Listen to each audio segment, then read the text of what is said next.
Chapter 19. Jonathan Harker's Journal. 1 October, 5 a.m. I went with the party to the search with an easy mind, for I think I never saw Mina so absolutely strong and well. I'm so glad that she consented to hold back and let us men do the work.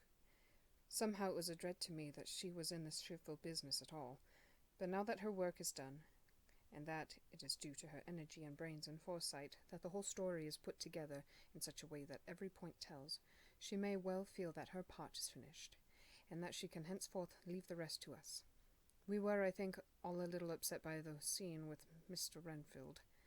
When we came away from his room we were silent, till we got back to the study. Then Mr. Morris said to Dr. Seward, "Say, Jack, if that man wasn't attempting a bluff, he's about the sanest lunatic I ever saw. I'm not sure, but I believe that he had some serious purpose. And if he had, it was pretty rough on him not to get a chance." Lord Godalming and I were silent, but Dr. Van Helsing added, "Friend John, you know more of lunatics than I do, and I'm glad of it, for I fear that if it had been to me to decide, I would before that last hysterical outburst had given him free. But we live and learn, and in our present task we must take no chance. As my friend Quincy would say, all is best as they are." Dr. Seward seemed to answer them both in a dreamy kind of way. "I don't know but that I agree with you. If that man had been an ordinary lunatic, I would have taken my chance of trusting him, but he seems so mixed up with the Count in an indexy kind of way that I am afraid of doing anything wrong by helping his fads. I can't forget how he prayed with almost equal fervor for a cat, and then tried to tear my throat out with his teeth. Besides, he called the Count Lord and Master, and he may want to get out to help him in some diabolical way. That horrid thing has the wolves and the rats and his own kind to help him, so I suppose he isn't above trying to use a respectable lunatic. He certainly did seem earnest, though. I only hope we have done what is best. These things, in conjunction with the work we have in hand, help to unnerve a man." The professor stepped over, and laying a hand on his shoulder, said in a grave, kindly way, "Friend John, have no fear. We are trying to do our duty in a very sad and terrible case. We can only do as we deem best. What else have we to hope for, except the pity of the good God?" Lord Godalming had slipped away for a few minutes, but now he returned. He held up a little silver whistle as he remarked, "That whole place may be full of rats, and if so, I've got an antidote on call." Having passed the wall, we took our way to the house, taking care to keep in the shadows of the trees on the lawn when the moonlight shone out. When we got to the porch, the professor opened his bag and took out a lot of things, which he laid on the step, sorting them into 4 little groups, evidently 1 for each. Then he spoke. "My friends, we are going into a terrible danger, and we need arms of many kinds. Our enemy is not merely spiritual. Remember that he has the strength of 20 men, and that, though our necks or our windpipes are of the common kind, and therefore breakable or crushable, his is not amenable to mere strength. A stronger man, or a body of men more strong in all than him, can at certain times hold him, but they cannot hurt him as we can be hurt by him. We must therefore guard ourselves from his touch. Keep this near your heart." As he spoke, he lifted a little silver crucifix and held it out to me, I being nearest to him. "Put these flowers round your neck." Here he handed to me a wreath of withered garlic blossoms. "For other enemies more mundane, this revolver and this knife, and for aid in all, these so small electric lamps, which you can fasten to your breast, and for all, and above all at the last, this, which we must not desecrate needless." This was a portion of sacred wafer, which he put in an envelope and handed to me. Each of the others was similarly equipped. "Now," he said, "friend John, where are the skeleton keys? If so that we can open the door, we need not break house by the window, as before at Miss Lucy's." Dr. Seward tried 1 or 2 skeleton keys, his mechanical dexterity as a surgeon standing him in good stead. Presently he got one to suit. After a little play back and forward, the bolt yielded, and with a rusty clang shot back. We pressed on the door. The rusty hinges creaked, and it slowly opened. It was startlingly like the image conveyed to me in Dr. Seward's diary of the opening of Miss Westerner's tomb. I fancy that the same idea seemed to strike the others, for with one accord they shrank back. The professor was the first to move forward, and stepped into the open door. "In manus tuas, Domine," he said, crossing himself as he passed over the threshold. We closed the door behind us, lest when we should have lit our lamps, we should possibly attract attention from the road. The professor carefully tried the lock, in case we might not be able to open it from within, should we be in a hurry to make our exit. Then we all lit our lamps and proceeded on our search. The light from the tiny lamps fell in all sorts of odd forms, as the rays crossed each other, while the opacity of our bodies threw great shadows. I could not for my life get away from the feeling that there was someone else amongst us. I suppose it was the recollection, so powerfully brought home to me by the grim surroundings, of that terrible experience in Transylvania. I think the feeling was common to us all, for I noticed that the others kept looking over their shoulders at every sound and every new shadow, just as I felt myself doing. The whole place was thick with dust. The floor was seemingly inches deep, except where there were recent footsteps, in which on holding down my lamp I could see marks of hobnails where the dust was caked. The walls were fluffy and heavy with dust, and in the corners were masses of spiders' webs, whereon the dust had gathered till they looked like old tattered rags, as the weight had torn them partly down. On a table in the hall was a great bunch of keys, with a time-yellowed label on each. They had been used several times, for on the table were several similar rents in the blanket of dust, similar to that exposed when the professor lifted the keys. He turned to me and said, "You know this place, Jonathan. You have copied maps of it, and you know it at least more than we do. What is the way to the chapel?" I had an idea of its direction, though on my former visit I had not been able to get admission to it, so I led the way, and after a few wrong turnings found myself opposite a low, arched oaken door, ribbed with iron bands. "This is the spot," said the professor as he turned his lamp on a small map of the house, copied from the file of my original correspondence regarding the purchase. With a little trouble we found the key on the bunch and opened the door. We were prepared for some unpleasantness, for as we were opening the door, a faint, malodorous air seemed to exhale through the gaps. But none of us ever expected such an odor as we encountered. None of the others had met the Count at all at close quarters, and when I had seen him he was either in the fasting stage of his existence in his rooms, or when he was glutted with fresh blood, in a ruined building open to the air. But here the place was small and close, and the long disuse had made the air stagnant and foul. There was an earthy smell, as of some dry miasma, which came through the fouler air. But as to the odor itself, how shall I describe it? It was not alone that it was composed of all the ills of mortality, and with a pungent, acrid smell of blood, but it seemed as though the corruption had become itself corrupt. It sickens me to think of it. Every breath exhaled by that monster seemed to have clung to the place, and intensified its loathsomeness. Under ordinary circumstances, such a stench would have brought our enterprise to an end, but this was no ordinary case, and the high and terrible purpose in which we were involved gave us a strength which rose above merely physical considerations. After the involuntary shrinking consequent of the first nauseous whiff, we one and all set about our work as though that loathsome place were a garden of roses. We made an accurate examination of the place, the professor saying as we began, "The first thing is to see how many of the boxes are left. We must then examine every hole and corner and cranny and see if we cannot get some clue as to what has become of the rest." A glance was sufficient to show how many remained, for the great earth chests were bulky, and there was no mistaking them. There were only 29 left out of the 50. Once I got a fright, for, seeing Lord Godalming suddenly turn and look out of the vaulted door into the dark passage beyond, I looked too, and for an instant my heart stood still. Somewhere, looking out from the shadow, I seemed to see the highlights of the Count's evil face, the ridge of the nose, the red eyes, the red lips, the awful pallor. It was only for a moment, for as Lord Godalming said, I thought I saw a face, but it was only the shadows. And resumed his inquiry. I turned my lamp in the direction and stepped into the passage. There was no sign of anyone, and as there were no corners, no doors, no aperture of any kind, but only the solid walls of the passage, there could be no hiding place, even for him.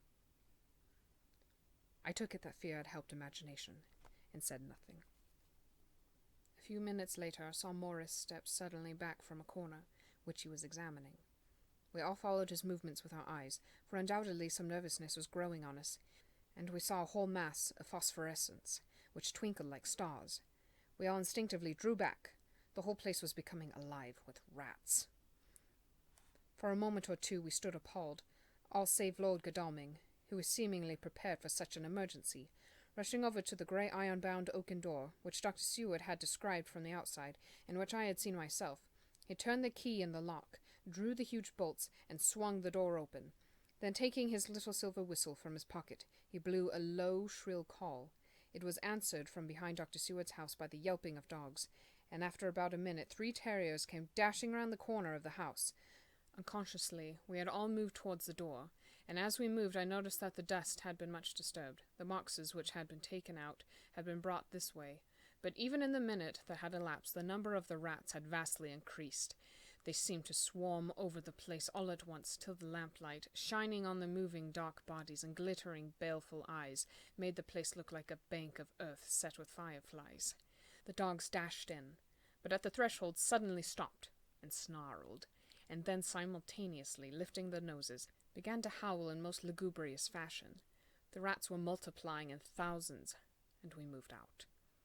Lord Godalming lifted one of the dogs, and carrying him in, placed him on the floor. The instant his feet touched the ground, he seemed to recover his courage, and rushed at his natural enemies. They fled before him so fast that before he had shaken the life out of a score, the other dogs, who had by now been lifted in the same manner, had but small prey ere the whole mass had vanished. With their going, it seemed as if some evil presence had departed, for the dogs frisked about and barked merrily as they made sudden darts at their prostrate foes, and turned them over, and tossed them in the air with vicious shakes. We all seemed to find our spirits rise. Whether it was the purifying of the deadly atmosphere by the opening of the chapel door, or the relief which we experienced by finding ourselves in the open, I know not. But most certainly the shadow of dread seemed to slip from us like a robe, and the occasion of our coming lost something of its grim significance, though we did not slacken a whit in our resolution. We closed the outer door and barred and locked it, and bringing the dogs with us, began our search of the house. We found nothing throughout except dust in extraordinary proportions, and all untouched save for my own footsteps when I had made my first visit. Never once did the dogs exhibit any symptoms of uneasiness, and even when we returned to the chapel, they frisked about as though they had been rabbit hunting in a summer wood. The morning was quickening in the east when we emerged from the front. Dr. Van Helsing had taken the key of the hall door from the bunch and locked the door in orthodox fashion, putting the key into his pocket when he had done. "So far," he said, "our night has been eminently successful. No harm has come to us, such as I feared might be, and yet we have ascertained how many boxes are missing.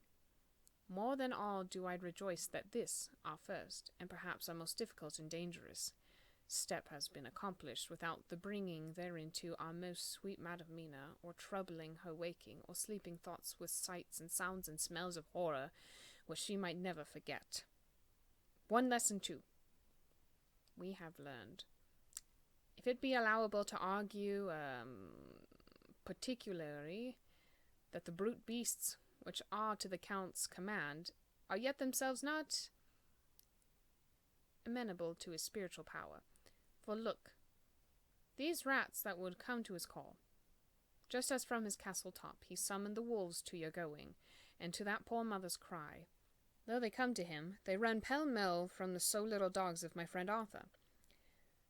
We have other matters before us, other dangers, other fears, and that monster. He has not used his power over the brute world for the only, or the last time tonight. So be it that he has gone elsewhere. Good. It has given us opportunity to cry check, in some ways, in this chess game, which we play for the sake of human souls. And now let us go home. The dawn is close at hand, and we have reason to be content with our first night's work. It may be ordained that we have many nights and days to follow, if full of peril, but we must go on, and from no danger shall we shrink. The house was silent when we got back, save for some poor creature who was screaming away in one of the distant wards, and a low, moaning sound from Renfield's room. The poor wretch was doubtless torturing himself, after the manner of the insane, with needless thoughts of pain. I came tiptoe into our own room, and found Mina asleep, breathing so softly that I had to put my ear down to hear it. She looks paler than usual. I hope the meeting tonight has not upset her. I'm truly thankful that she is to be left out of our future work, and even of our deliberations. It is too great a strain for a woman to bear. I did not think so at first, but I know better now. Therefore I am glad that it is settled. There may be things which would frighten her to hear, and yet to conceal them from her might be worse than to tell her if once she suspected that there was any concealment. Henceforth our work is to be sealed book to her, till at least such time as we can tell her that all is finished, and the earth free from a monster of the nether world. I dare say it will be difficult to begin to keep silence after such confidence as ours, but I must be resolute, and tomorrow I shall keep dark over tonight's doings, and shall refuse to speak of anything that has happened. I rest on the sofa, so as not to disturb her. 1 October, later. I suppose it was natural that we should have all overslept ourselves, for the day was a busy one, and the night had no rest at all. Even Mina must have felt its exhaustion, for though I slept till the sun was high, I was awake before her, and had to call 2 or 3 times before she awoke. Indeed, she was so sound asleep that for a few seconds she did not recognize me, but looked at me with a sort of blank terror, as one looks who has been waked out of a bad dream. She complained a little of being tired, and I let her rest till later in the day. We now know of 21 boxes having been removed, and if it be that several were taken in any of these removals, we may be able to trace them all. Such will, of course, immensely simplify our labor, and the sooner the matter is attended, the better. I shall look up Thomas Snelling today. Dr. Seward's diary. 1 October. It was towards noon when I was awakened by the professor walking into my room. He was more jolly and cheerful than usual, and it is quite evident that last night's work has helped to take some of the brooding weight off his mind. After going over the adventure of the night, he suddenly said, "Your patient interests me much. May it be that with you I visit him this morning? Or if that you are to occupy, I can go alone, if it may be. It is a new experience to me to find a lunatic who talk philosophy and reason so sound." I had some work to do, which pressed, so I told him that if he would go alone I would be glad, as then I should not have to keep him waiting. So I called an attendant and gave him the necessary instructions. Before the professor left the room, I cautioned him against getting any false impression from my patient. "But," he answered, "I want him to talk of himself, and of his delusion as to consuming live things. He said to Madam Mina, as I see in your diary of yesterday, that he had once had such a belief. Why do you smile, friend John?" "Excuse me," I said, "but the answer is here." I laid my hand on the typewritten matter. "When our sane and learned lunatic made that very statement of how he used to consume life, his mouth was actually nauseous with the flies and spiders which he had eaten just before Mrs. Harker entered the room." Van Helsing smiled in turn. "Good," he said. "Your memory is true, friend John. I should have remembered.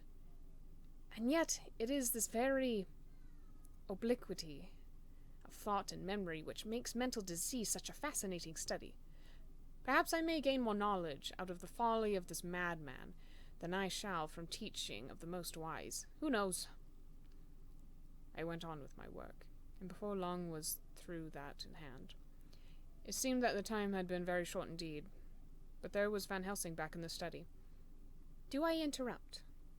he asked politely as he stood at the door. "Not at all," I answered. "Come in. My work is finished, and I am free. I can go with you now if you like." "It is needless. I have seen him." "Well?" "I fear that he does not appraise me at much." Our interview was short. When I entered the room he was sitting on a stool in the center, with his elbows on his knees, and his face was the picture of sullen discontent. I spoke to him as cheerfully as I could, and with such a measure of respect as I could assume. He made no reply whatever. "Don't you know me?" I asked. His answer was not reassuring. "I know you well enough. You are that old fool Van Helsing. I wish you would take yourself and your idiotic brain theories somewhere else. Damn all thick-headed Dutchmen." Not a word more would he say, but sat in his implacable sullenness as indifferent to me as though I had not been in the room at all. Thus departed for this time my chance of much learning from this so clever lunatic, so I shall go, if I may, and cheer myself with a few happy words with that sweet soul Madam Mina. Friend John, it does rejoice me unspeakable that she is no more to be pained, no more to be worried with our terrible things. Though we shall much miss her help, it is better so. I agree with you all with all my heart, I answered earnestly, for I did not want him to weaken in this matter. Mrs. Harker is better out of it. Things are quite bad enough for us, all men of the world, and who have been in many tight places in our time, but it is no place for a woman, and if she had remained in touch with the affair, it would in time infallibly have wrecked her. So Van Helsing had gone to confer with Mrs. Harker and Harker. Quincy and Art are both out following up the clues as to the earth boxes. I shall finish my round of work, and we shall meet tonight. Mina Harker's Journal, 1 October. It is strange to me to be kept in the dark as I am today. After Jonathan's full confidence for so many years, to see him manifestly avoid certain matters, and those the most vital of all. This morning I slept late after the fatigues of yesterday, and though Jonathan was late too, he was the earlier. He spoke to me before he went out, never more sweetly or tenderly, but he never mentioned a word of what had happened in the visit to the Count's house. And yet he must have known how terribly anxious I was. Poor dear fellow. I suppose it must have distressed him even more than it did me. They all agreed that it was best that I should not be drawn further into this awful work, and I acquiesced. But to think that he keeps anything from me. And now I'm crying like a silly fool, when I know it comes from my husband's great love and from the good wishes of those other strong men. That has done me good. Well, some day Jonathan will tell me all, and lest it should ever be that he should think for a moment that I kept anything from him, I still keep my journal as usual. Then if he has doubted of my trust, I shall show it to him, with every thought of my heart put down for his dear eyes to read. I feel strangely sad and low-spirited today. I suppose it is the reaction from the terrible excitement. Last night I went to bed when the men had gone, simply because they told me to. I didn't feel sleepy, and I didn't feel full of devouring anxiety. I kept thinking over everything that has been ever since Jonathan came to see me in London, and it all seemed like a horrible tragedy, with fate pressing on relentlessly to some destined end. Everything that one does seems, no matter how right it may be, to bring on the very thing which is most to be deplored. If I hadn't gone to Whitby, perhaps poor dear Lucy would be with us now. She hadn't taken to visiting the churchyard till I came, and if she hadn't come there in the daytime with me, she wouldn't have walked there in her sleep, and if she hadn't gone there at night and asleep, that monster couldn't have destroyed her as he did. Oh, why did I ever go to Whitby? There now, crying again. I wonder what has come over me today. I must hide it from Jonathan, for if he knew that I had been crying twice in one morning, I, who never cried on my own account, and whom he has never caused to shed a tear, the dear fellow would fret his heart out. I shall put a bold face on, and if I do feel weepy, he shall never see it. I suppose it is one of the lessons that we poor women have to learn. I can't quite remember how I fell asleep last night. I remember hearing the sudden barking of the dogs and a lot of queer sounds, like braying on a very tumultuous scale, from Mr. Renfield's room, which is somewhere under this. Then there was silence over everything, silence so profound that it startled me, and I got up and looked out of the window. All was dark and silent, the black shadows thrown by the moonlight seeming full of a silent mystery of their own. Not a thing seemed to be stirring, but all to be grim and fixed as death or fate, so that a thin streak of white mist, that crept with almost imperceptible slowness across the grass towards the house, seemed to have a sentience and a vitality of its own. I think that the digression of my thoughts must have done me good, for when I got back to bed I found a lethargy creeping over me. I lay a while, but could not sleep, so I got out and looked out of the window again. The mist was spreading, and was now close up to the house, so that I could see it lying thick against the wall, as though it were stealing up to the window. The poor man was more loud than ever, and though I could not distinguish a word he said, I could in some way recognize his tones, some passionate entreaty on his part. Then there was the sound of a struggle, and I knew that the attendants were dealing with him. I was so frightened that I crept into bed and pulled the clothes over my head, putting my fingers in my ears. I was not then a bit sleepy. At least so I thought, but I must have fallen asleep. For except dreams I do not remember anything until the morning, when Jonathan woke me. I think that it took me an effort and a little time to realize where I was, and that it was Jonathan who was bending over me. My dream was very peculiar, and was almost typical of the way that waking thoughts become merged in or continued in dreams. I thought I was asleep, and waiting for Jonathan to come back. I was very anxious about him, and I was powerless to act. My feet and my hands and my brain were weighted, so that nothing could proceed at the usual pace. So I slept uneasily and thought. Then it began to dawn on me that the air was heavy and dank and cold.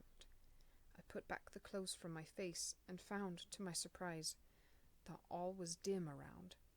The gaslight, which I had left lit for Jonathan, but turned down, came only like a tiny red spark through the fog, which had evidently grown thicker and poured into the room. Then it occurred to me that I had shut the window before I had come to bed.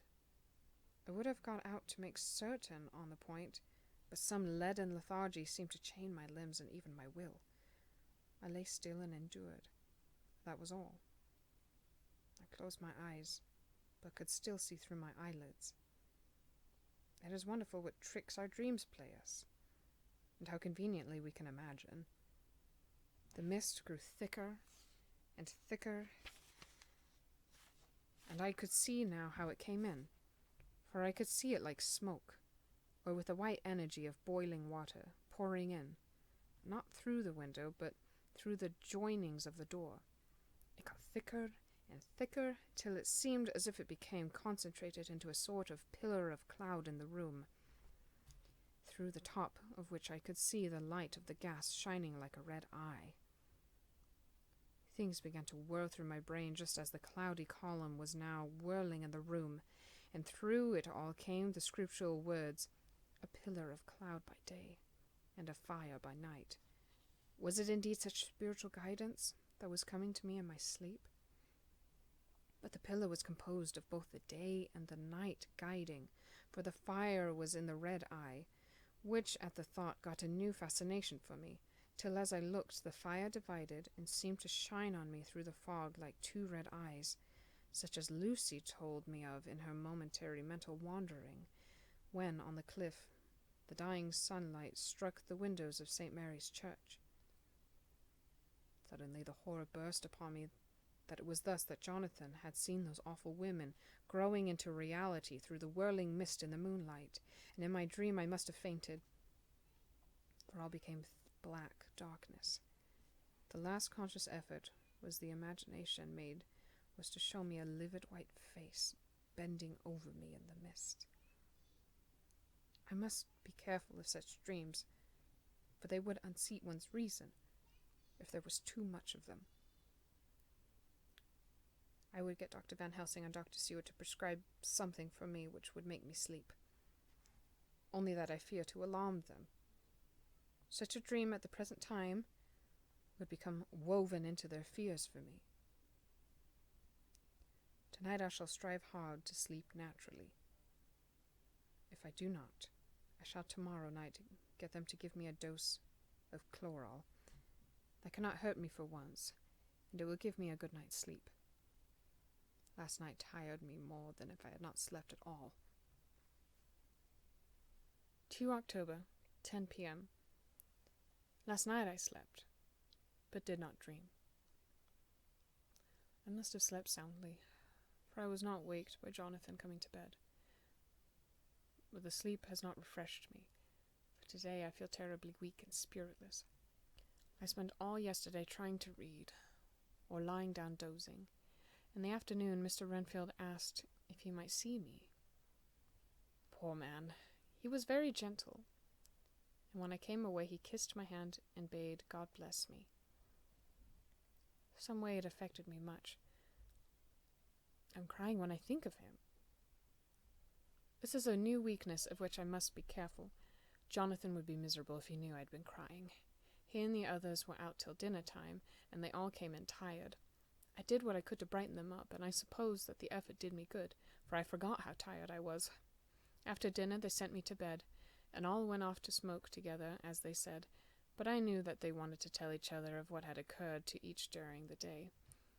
I could see from Jonathan's manner that he had something important to communicate. I was not so sleepy as I should have been, so before they went I asked Dr. Seward to give me a little opiate of some kind, as I had not slept well the night before. He very kindly made me up a sleeping draught, which he gave to me, telling me that it would do me no harm, as it was very mild.